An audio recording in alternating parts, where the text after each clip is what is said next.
আমি আব্দুল ভাই। এই দেখেন আমার ছাদ বাগানের মিষ্টি জলপাই গাছ। দেখেন বন্ধুরা, আল্লাহর রহমত, আল্লাহর রহমতে মিষ্টি জলপাই গাছে কি পরিমাণ ফুল আসছে দেখেন। মনে হয় এই যে গাছের ভিতর থেকে ফুল আসছে। দেখেন এই যে গাছের ভিতর থেকে ফুল আসছে, একেবারে সম্পূর্ণ গাছ ইয়ে করে। এই যে গাছের ভিতর থেকে। আসলে আমার কোনো গাছই একটা ভান্ডে না, একটা ভান্ডে এক গাছ কোনোটাই নেই। যেমন এই ভান্ডটাতেও আপনার পেঁপে গাছ, মিষ্টি জলপাই গাছ, ড্রাগন গাছ। দেখেন এটা তো 3টা গাছ। আসলে ছাদে তো বেশি করা যায় না, ছাদের ওয়েটের ব্যাপার আছে। যদি বেশি ওয়েট হয়, বেশি লোড হয়, এতে ছাদের ক্ষতি হবে। এজন্য সব কিছু বিবেচনা করে আবার সব গাছও করতে মন চায়, এজন্যই এভাবে করা। এই যে আমার ড্রাগন গাছও ইনশাল্লাহ ফুল আসছে, ওইদিকে একটা ফুল বড় হয়েছে, ড্রাগন সেট হয়েছে।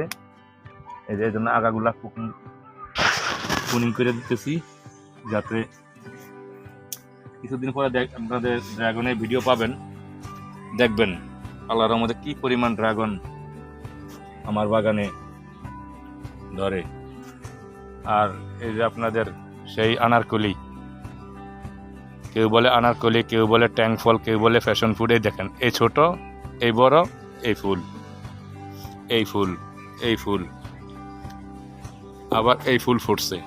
দেখেন এই ফুল ফুটছে, এই ফুল এগুলি ফুটবে, এগুলা ফুটবে। আবার এই ফ্যাশন ফুড ধরিয়া রয়েছে, তো ধরছেও। তাহলে আমরা সব কিছু মিললেই এই দেখেন আঙ্গুর, কি সুন্দর আঙ্গুর। আঙ্গুর গাছটা আজকে পুনিং করে দেওয়া হয়েছে, অনেক আঙ্গুরের ডাল পুনিং করা হয়েছে, যাতে বেশি ইয়ে হয়ে না যায়, এজন্য পুনিং করে দিই। পুনিং করে দিলে ধরনটা ভালো হয় গাছের।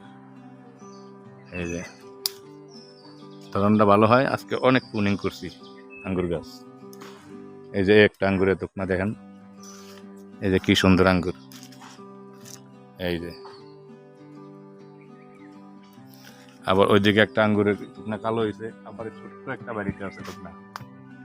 এদিকে কোন জায়গায় যেন দেখছিলাম আজকে পুনিং করার সময়, এখন দেখতেছি না, আড়ালে চলে মনে হয়। এই যে এই একটা, এটা কিছুদিনের ভিতরে কালো হয়ে যাবে, এগুলো কিন্তু কালো আঙ্গুর। আর এই আঙ্গুলের কাটিং করছি, দেখেন কি পরিমাণ শিকড় আসছে। এটা ইচ্ছে হলে এখনই কাটা লাগানো যায়, কোনো সমস্যা নেই, হয়ে যাবে, কাটা লাগাইলেই হবে, কাটা লাগাইলেই হবে ইনশাল্লাহ। এই আপনারা ছাদ বাগানে, ছাদে আপনি যা করবেন, যে কোনো ফসল করবেন, যে কোনো ফল করবেন, ফুল করবেন, সবজি করবেন, প্রতিটা জিনিসই কিন্তু আপনার এমনি মাটির চাইতে ছাদে সুন্দর হয়। এবং ছাদের ফল সবজি এগুলা কিন্তু অতি সুস্বাদু হয়। যেমন ফল হইলে অতি মিষ্টি হয়, আর সবজি হইলে অনেক মজা বাড়ে, কারণ এখানে সর্বোচ্চ সানলাইটটা পায়। সূর্যের আলোর কারণে কিন্তু সব কিছুর স্বাদ, গন্ধ এগুলি বাড়ে, আর সম্পূর্ণ মনে করেন যে পোকামুক্ত থাকে। এখানে তো অন্য আগাছা বা মাটি থেকেই তো পোকা তৈরি হয়, মাটি তো পায় না তাদের। এই জন্য মনে করেন যে এগুলার উৎপাদনটা খুব বেশি, ধরনও খুব বেশি হয় এবং মজাও খুব বেশি হয়। তো আপনারাও চাইলে ছাদে ফল, ফুল, ফসল, যে কোনো সবজি করতে পারেন। ইনশাল্লাহ আল্লাহ দেওয়ার মালিক, আল্লাহ দিবে। আপনি পরিশ্রম করলে আল্লাহ আপনাকে দিবেই। আমার এই যে এখন এই যে দিক থেকে এই যে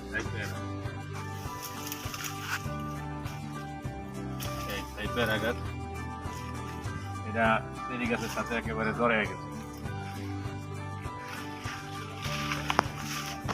এই যে সাইপেরা চেরি গাছের সাথে একদম জড়ায় গেছে। কি পরিমাণ এই যে সাইপেরা, এটাও সাইপেরা, এটা 5 লিটারই চারে। এটা 5 লিটার একটা তৈলের বোতলে করছি, আলহামদুলিল্লাহ হয়েছে, খারাপ হয় নাই। ভালোই হয়েছে। দেখেন এই যে এই পেয়ারা, এই পেয়ারা, এই পেয়ারা, এই পেয়ারা সিরিয়া গেছে, সিরিয়া ফেলাইছে। এই পেয়ারার ফুল, এই ফুল এ বড় হয়েছে, এই আরো বড় হয়েছে, এদিকে আরো বড়। আসল কথা হলো কি, এগুলা 12 মাস ধরে। এই দেখেন এই ছোট পেয়ারা, এই বড় পেয়ারা হয়েছে বোধ খাইছে, আরো বড়, এই আরো বড়, এই আরো ছোট, মানে এরকমই 12 মাস ধরে। এগুলো 12 মাসই ধরে, 12 মাসই জাত এই পেয়ারা। এর একটা গাছ থাকলে আপনার পেয়ারা কিনে খাওয়া লাগে না। এই দেখেন চাইনা আনতে যায় কতগুলো ধরে গেছে, একটা দুইটা তিনটা পেয়ারা গাছ ধরে গেছে, পেয়ারা ধরে গেছে, 3টা পেয়ারা ধরে গেছে।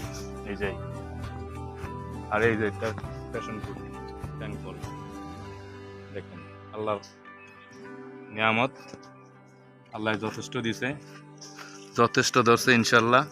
দেখেন এই ফুল ফুটছে, এই ট্যাঙ্কল, এগুলো বছরে 3 মাস ছাড়া 9 মাসই পাওয়া যায়। এই ফসলগুলো 9 মাসই পাওয়া যায়। ইনশাল্লাহ আপনারা চাইলে আমার কাছ থেকে চারা নিতে পারেন বা ফলও নিতে পারেন। এবার অনেকটি ফল দেব যদি চায়। তো আল্লাহ হাফেজ, সবাই ভালো থাকুন। আসসালামু আলাইকুম রহমতুল্লাহ।